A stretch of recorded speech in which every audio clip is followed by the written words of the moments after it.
Kami naman,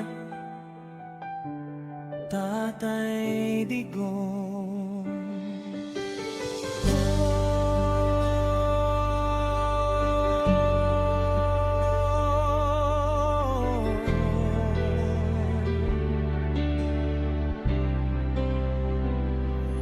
Kaya naman, gising na bayan ko, tayo na ipaglaban si Tatay Digong.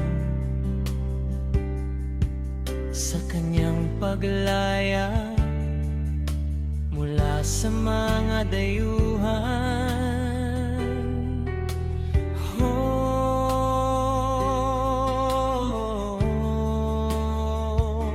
Tatay Digong, ang paglaya mo magbibigay tasiyahan at pagkakaisa ng bayan mo. Tatay Digong, ikaw lang ang aming pag-asa na bigay ng ating may kapal sa bayan.